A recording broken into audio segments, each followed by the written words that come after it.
Hmm. Welcome back, ladies and gentlemen, to I review things very quietly because well, technically I just woke up, so I have excuse for that. So I turned off the music and such, and I wanted to review Star Wars Battlefront 2, and a few good things to say about this game, and everybody knows about the bads, and I want to share my experiences with the game and such, and what's been going on with it. As you hear that, it sounds like I re-listened to my video and it sounded like an ASMR. So there you go. This is an ASMR for you. I didn't put ASMR in the title, but I'm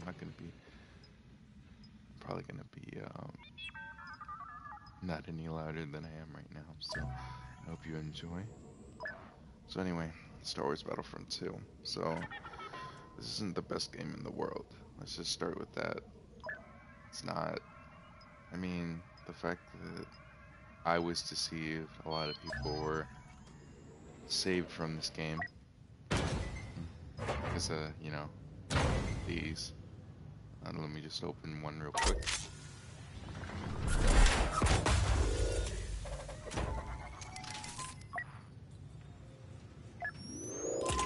Beautiful. Because EA thinks we like these, and this is what was, the game's downfall essentially. Nobody wanted this. Nobody wanted this. And this game had a lot of potential. It had a decent story, but it wasn't the Star Wars universe. And I honestly felt like, Star Wars Battlefront 2, the older one, 2005, its story was meh, but it was fun to play. I can say the same about this one. To be honest, if we all go back, it's the mods are what make the second game fun. At least that's my opinion. I played the base game for a little bit. I kind of got bored of it, the 2005 version. And the only way I really, really, really had fun with it is through the community and how they made these amazing mods based on the TV shows and off KOTOR and all that stuff, things like that. That's where the amazement is, and I'm surprised that hasn't been ceased yet, but also backed up because the multiplayer just returned to the game and anybody could play multiplayer now. And now they could do different developments with the multiplayer this time around. So anyway, enough about the 2005 Battlefront, which I'm not, which had a lot. It did definitely have a lot more content than this one. Yes, you know, cannot really match up to this one graphic wise. That's what I meant to say. It cannot match up to this game graphic wise because this game looks absolutely gorgeous. There are little program issues where I've seen videos where the doves fly out of the floor and all that stuff and different things like that. I see a lot of people get stuck on the symmetry. I want to say symmetry, something around the on the map. A lot of people can get stuck on the map. And personally, I think EA and DICE should have shut up and just essentially added the vaulting mechanics from Battlefield. That would have been great if they had done that. Honestly, that would have helped their game out a lot. If they would have just added something from freaking Battlefield. Essentially, Battlefield is their flagship series, and they're trying to make Star Wars their flagship series, and the mechanics and the jumping and all that stuff. The rolling is its own thing, but the faulting, could be better. Mm. It could be added, something like that, because you can get stuck on the terrain a lot in this game. So anyway, enough about that. So let's see. I'm gonna go through all the game modes essentially. Go through all the game modes. So the campaign, Iden Versio. I have nothing. Fuck, I forgot what her name was. Hold on, guys. Uh, I think it was Jane or something like that. Yeah, Iden Versio actress. She'll come up. Hold on, give me 1 second. Janina Gavankar. Gavankar. Yeah. Ju- Okay, let me just state before before I go there. This game, I had a lot of high hopes for this game, and the campaign was probably one of the most like defining features that excited everybody for this game. He disappointed us kind of because campaign disappointed me. I thought this was a good Star Wars experience. Story was meh, but the thing I was really, really expecting was I didn't to stay a part of the Empire the whole way through. Which until up about three or four missions. I think it's three or four missions. Uh, yeah. Well, I'll count. Okay, five, but I'll count the Luke Skywalker mission. I'll count the Luke Skywalker mission.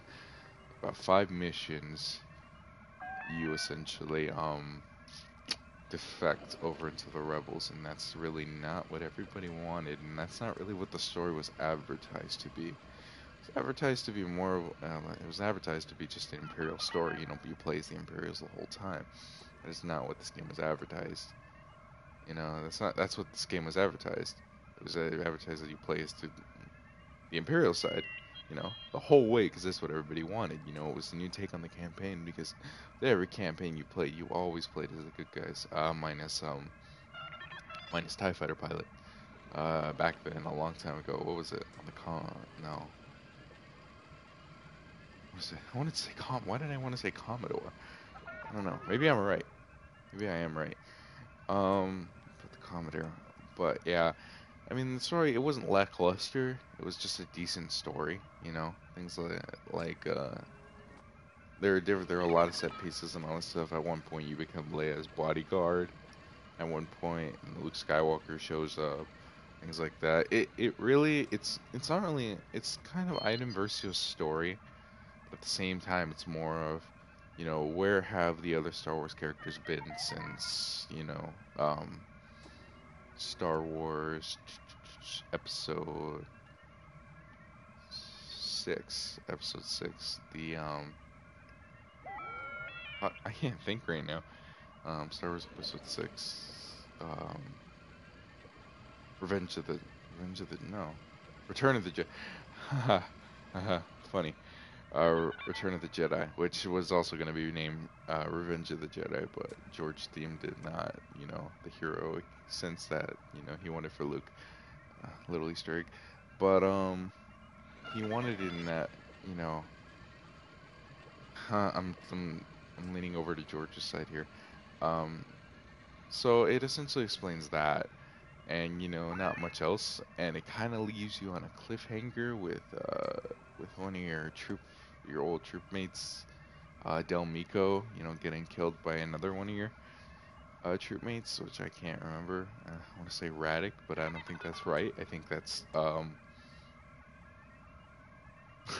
I think I'm starting to think of Helgen, but from Killzone. But I'm just gonna call him Raddick because I don't remember his name. But anyway, he kills Del Mico, which is your friend and I think lover, because you two kiss at the ending of the Battle of Jakku, which they explain what happened in the Battle of Jakku. Um, and it leaves the story off. And essentially next week, which I haven't really, which isn't really here yet. Um, that's when the next part of the story is going to be released, and I don't know if that'll be the definitive ending or I don't know. Honestly, I really don't know. I don't know if that'll be the definitive ending or not, but we'll just have to see. It's called Rebirth, or I think it's called Rebirth or something like that. Or Iden, I don't know. It just says Iden take on Iden Versio's character again or something like that. So, here's where the controversy comes in. After EA's sort of like little, fixes to this game, which is not a surprise, um, they essentially nerfed the credits that you get for beating the campaign. they essentially give you enough credits to buy Iden Versio. And instead of keeping it 20,000 credits and allowing you to buy, one of the characters that went just recently went down from 60,000 to 15,000, which is aka Darth Vader and Luke, they essentially nerfed it down to like, I think it was 5,000 that I did this. It's like 5,000 now, and so essentially their excuse is that they wanted you to buy Iden. That's pretty much it. Which I'm not sure if anybody did or not, but I did it because I want the content. I still haven't bought like 4 characters, so as you can see, I've been saving my money. But this is for Finn and Captain Phasma. Leia doesn't really like Leia or Chewbacca doesn't really interest me all that much. I bought Darth Vader though. The Emperor either. I wasn't really a fan of the Emperor back in the last game. And yes, I did play the last game a lot. I bought the season pass, and I really shouldn't have. That's my fault. So yeah, essentially, that's the whole thing going on with the campaign right now. The campaign wasn't lackluster, but it tied up a lot of loose ends, which I, in my opinion, appreciated. It was, it wasn't, the greatest story in the world, but at least it tied up a lot of loose ends. What happened with the Battle of Jakku, which I was actually I was curious to find out, and it actually told me that, Iden was in the fight and all that stuff. This is official Star Wars canon now, which is interesting, because now a lot of games become Star Wars canon. I think I want to say the whatchamacallit, the Kyle guitar stories were like canon at one point, but I'm not sure. If I know talking about the campaign, you pretty much got a good idea. Arcade, there's not really much to talk about. You got your standard solo, co-op, and versus modes, things like that. Nothing big, nothing interesting.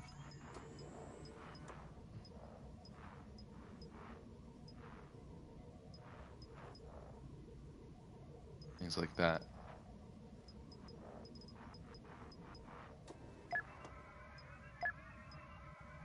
Co-op, things like that. Nothing, well, nothing really much to talk about except the fact that they limit you now with the credits and such. They do indeed limit you on how many credits you can grind out in this mode. You earn about 100 credits per battle scenario completion. Actually no. Even if you lose, you still earn 100. But still, you got a lot of completing here. It used to be 500, which you could play about 5 matches and that would be it, to 1,500. So I mean, it's still not enough, and EA is trying to still compensate us for it essentially, for people who do grind it. And I don't know. I don't know if 1,000 credits is enough to satisfy you essentially for all that grinding you're about to do. So I'm not really going to talk much about the arcade. And then we have the Golden Child, the multiplayer, with its 5 game modes, which I'm gonna go through singularly by not playing anything, but I'm just gonna sit here and talk to you guys about it. Or I could play something. I kind of do want to play a little something. Well, let me just go through all the game modes. You know what? Okay. So we have Galactic Assault. So this little puppy is the flagship of the game right now, and puts you 40 on 40 players into different battle scenarios on different planets, which is essentially Walker Assault. It was the basically Walker Assault from the last game, but there's more content, which is thank God, because I was so mad last time when I realized that there were only 4 maps with there were only 4 playable maps from their one game mode essentially, and it was only Walker Assault, and it was only just Walker Assault, and that was like their big advertised game mode. And the fact that they only had the fact they only had 4 maps was just pathetic. And the fact that they improved on this, they added a lot more maps, a lot more stuff for you to play.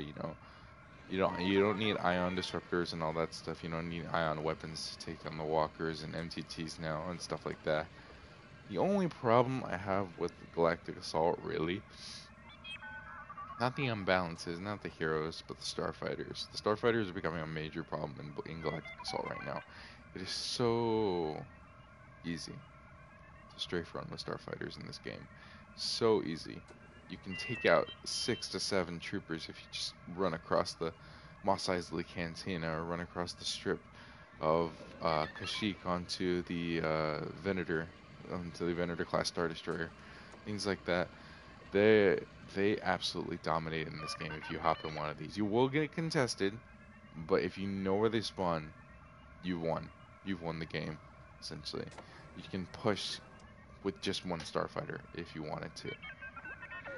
It's that bad. And the fact that there's no way to contest to it, the um, the ion missile silo, I'm gonna call it that. I'm pretty sure that's not what it's called. The ion missile silo that you get as a heavy class cannot hit you. You can dodge it very very easily if you wanted to. It doesn't work, and essentially it's a shame because there's not a lot of ion weapons in the game, or at least I don't know. You know, it's just a mess for starfighters, and essentially, I'm pretty good in a starfighter. I like to play a lot of starfighter, so hopping in a starfighter does not seem fair because they cannot contest you at all. You get little to no resistance, essentially. So just watch out for that. And overall, Starfighter Assault, it's a good mode. I just have a problem with that. It is a good mode though. I have a lot of fun with the. It's not really team deathmatch, but objective based. Um, objective based. With this objective based mode, I have fun with this objective based mode. So anyway, moving on. Starfighter Assault. Now this is my favorite mode. This hands down is my favorite mode. Jumping on a starfighter and essentially blasting away as your favorite heroes, or as some of your favorite heroes, or like as regular starfighters. Three classes, essentially: the interceptor, bomber, and fighter class, things like that. This is an interesting mode, and the fact that it was made by the guys who made the Burnout series, Criterion Games. Oof, man, they did a good job with the flight controls. It was this the fact that the reason I like these flight controls so much is the fact that they improved from the first game completely. The flight controls for the first game was just ugh. I didn't like them. I hated the flight controls for the first game. Now with this game, you get to like the starfighters felt smaller than they do now. They feel like you can actually hit something. In the last game, it was just bad. It felt like you couldn't hit anything. If anything, you felt you felt really floaty with the controls and such. The controls were not good for the first game. And I'm glad that they had somebody else working on it this time around. Next, so anyway, good job with this one. I'd say good job with this one. Now, heroes versus villains. So there's a little controversy going over around essentially that you can rubber band your controller and the game won't detect it as long as you're putting in enough inputs into the game. You can do this with this game and you earn the maximum amount. You can earn a bigger amount of credits than you do in these games, essentially, like about 300 or so. They changed that. They changed that now. You can now earn a larger amount of credits in each game mode. But essentially, people would do this in Heroes vs. Villains, and you wouldn't really get to play it because you'd see a Han Solo spinning around constantly in each mode. Basically every time you played this, and so that happened. Yeah, it wasn't fun. And I only got to play this so much times, but this game is a giant clusterfuck, essentially. This game mode is a clusterfuck. It is a clusterfuck. This game will freaking shame you if you do something, you know. If you decide to, like, say, I'm gonna take on 3 other villains, and you're playing Ray, this game will shame you. I have something in my throat. This game will shame you, and it will completely destroy you if you decide to do something like that. This isn't you know, it's definitely an improvement from the first one, from the first Heroes versus Villains, and I do enjoy this game mode. Actually, this game mode is completely fun when you get when you get 8 other people or 7 other people to play this game with you, something like that. This game is like massively fun. Having a coordinated like 4v4 kind of reminds me of a little Overwatch game or something like that. Something like that. It's not too much like Overwatch, but it's still fun. It's still fun playing as your favorite hero that is in the game. for strike, um, objective base. It's more like domination and domination or search and destroy in like Call of Duty or something like that. And blast is your standard team deathmatch. Nothing too big with these two. Different set pieces and all that stuff. Steal Luke Skywalker's lightsaber. Blow up a few Tie fighters to make sure the higher squad comes in and stuff and is able to destroy circular base, things like that. Um, so that was pretty much the base game mechanics right now. Right now, the Last Jedi mechanics, Last Jedi, the Last Jedi challenges are going on right now. The Last Jedi season, I picked my allegiance, as you can see it right there, the First Order. You know, I came back to this game just to try the Last Jedi stuff, but apparently that's not coming out this week, but it's coming out next week. So that's a little bit of a bummer. So, as in for different classes and such right here, I've pretty much gone over the base game, but going over separate things like this, what's going on in the collection. So, each hero, 3 star card slots, 4 weapons each with different attachments, which is cool. A little more, I could have used a little more weapons, but at least they all feel unique in a way. So that's good. You got your standard emotes. I did this one for you guys. Where is it? Here it is. I did this one for you guys. You were the chosen one. They are completely ridiculous because they're done by the Clone Wars actor.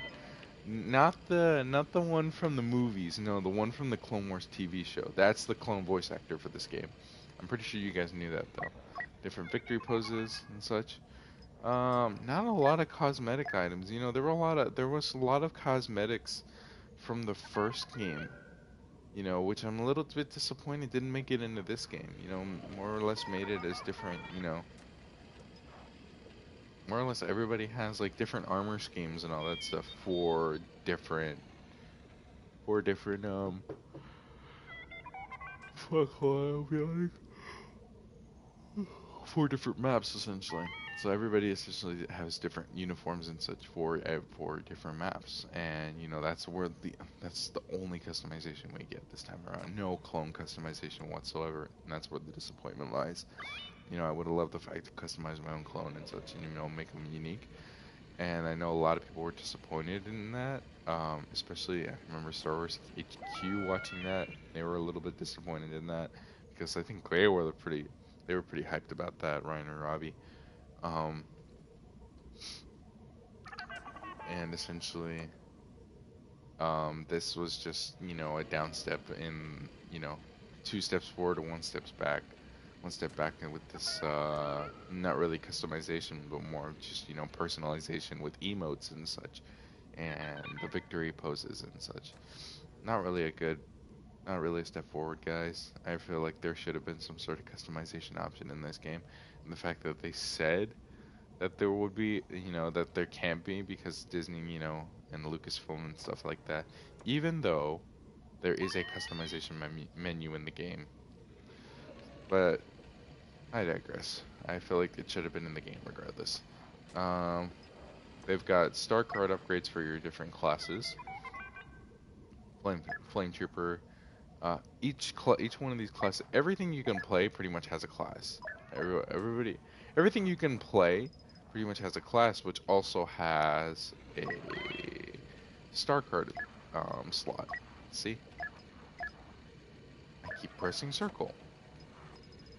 Everything has a star card ability, even the speeder. Well, the speeder also translates to the speeder in the Mos Eisley Cantina. This one you only play on Hoth. Things like that. So yeah, that's there. These are the different classes, as you can see. My fighter is almost completely upgraded. If anybody wanted to contest me, they would have a hard time doing so. As in for collection and stuff, different things you can unlock, stuff like this. As I unlocked Darth Vader and Luke Skywalker when the game was out. I grinded it out.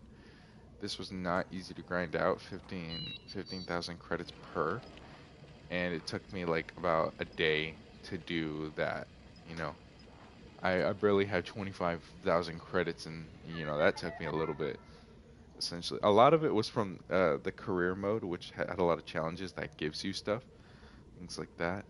But all in all, the credit system is kind of dumb. These loot boxes don't need to be in there, and the fact that they have been, they might be getting removed, and the game was built completely around it, and they thought we'd be completely stupid and succumb to this, is freaking outrageous. And, I'm not going to get into the loot boxes because I know you've heard so many countless rants. I just want to say, out of all that, the game is fun. The game is indeed fun, and I've been having a lot of fun with the game recently. Even though it's a grind, it's still fun. It's still a fun Star Wars experience, but I think that might be because, unfortunately, it's the only Star Wars experience that's out right now. It's the only Star Wars experience. We're not getting any other games because EA owns the rights to make Star Wars games. And unfortunately, Operation or Project Ragtag was hopefully going to be the White Knight, essentially, with the story-driven linear campaign that I was excited for. And then canceled and sent over to EA Vancouver to do for its like ugly remodeling that it's getting right now. And when Ragtag comes out, and I really hope it does, that'll be it. That's it for EA, because nobody's gonna buy this game. Nobody's going to buy it. That'll be it for EA, and I really hope they see it in sales. This game, Star Wars Battlefront 2, was the last straw for a lot of people. And that's it. Fool me once, fool me twice, shame on me. Fool me three times, it's not happening. So, you know, overall, this game was a fun game, but it was ruined by these microtransactions and such, and the fact that your most of your experiences will that you won't feel complete. You won't feel like you'll always have everything, and you'll feel like you'll need everything thing to be like happy in this game, which I do feel that a lot in this game. Unfortunately, that's just how it's gonna be with this game until they do something to fix it, and I will keep you updated if they do. I will say something if they do. I have cried out multiple times about this game and how like this game is unfair to people and how it wants you to buy loot boxes even though you cannot buy loot boxes anymore. Now you can only buy them with credits, and that causes you to grind now, even though the game kind of makes you want to buy loot boxes, which is ridiculous. So anyway, that's it for me, ladies and gentlemen. Hope you enjoyed the video, and stay aware of these things. This game was the chosen one, and that happened. And this happened essentially. So thank you for watching, ladies and gentlemen, and I hope you enjoy your day.